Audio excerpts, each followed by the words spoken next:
Opération Pétoncle pour l'équipe mixte du CNRS et de l'Ifremer de Brest. Nous sommes à l'entrée du port de Saint-Pierre et les chercheurs s'apprêtent à équiper quelques dizaines de coquilles de marqueurs électroniques.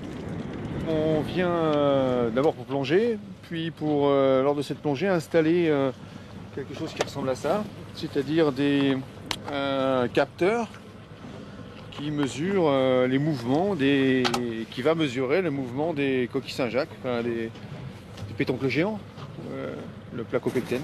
On a démontré que les coquilles Saint-Jacques enregistraient la température de l'eau de mer dans leur squelette externe, dans leur coquille. Et on peut les utiliser comme des archives environnementales. Donc plus ça va, plus on s'intéresse à ces coquilles comme plutôt des modèles ou des archives de l'environnement actuel et de l'environnement passé, parce qu'elles enregistrent une petite dizaine d'années au sein de leur coquille, et cette dizaine d'années-là est déjà très précieuse pour nous. Saint-Pierre, laboratoire de l'Ifremer. Pour tenter de décrypter ce livre ouvert sur la vie de l'océan, les scientifiques ont isolé 3 coquillages, des bivalves. La coquille donc, mais aussi la spicule et l'incroyable palourde noire qui tapisse les fonds marins de l'archipel. Cette palourde, elle a la particularité de vivre plusieurs centaines d'années. Le record actuel est de plus de 500 ans.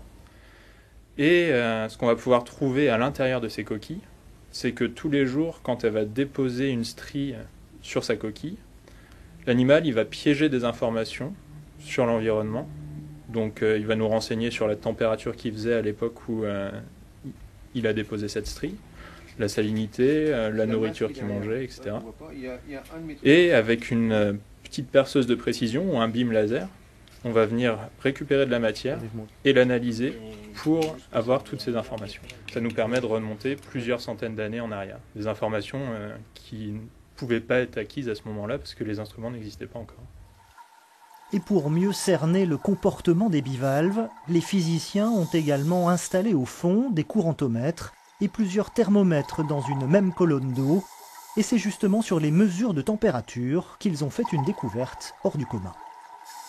En été, l'eau de surface, elle va monter jusqu'à 15 degrés sur les 20 premiers mètres. Et ensuite, on reste avec de l'eau froide qui peut descendre jusqu'à 2 à 4 degrés par 60-80 mètres de fond. Et en été, justement, ce qu'on observe, c'est que sur le fond, l'eau, par moment, au cours de la journée, peut atteindre 14 ou 15 degrés, même par 60 mètres de fond. Il faut voir qu'on a, en rade de Miquelon, par moment, plus de variations de température au fond de l'eau, par 60 mètres de fond, que dans le village de Miquelon, dans l'air. Et ça, c'est tout à fait exceptionnel au monde. Comment expliquer ce yo-yo des températures quotidiennes? C'est un des enjeux de l'équipe de l'Ifremer. Parmi les causes, il y aurait un courant, une onde marine qui entourerait l'archipel de Saint-Pierre et Miquelon et qui reste à modéliser. Moi, je vais utiliser un modèle qui est à l'Ifremer, qui va être développé sur toute la zone de Saint-Pierre et Miquelon. Et donc pour le moment, c'est en 2D, puis après en 3D. Donc on va avoir notre océan, alors pour le moment à 2 km de résolution, mais on va essayer de descendre à la centaine de mètres, à quelques centaines de mètres.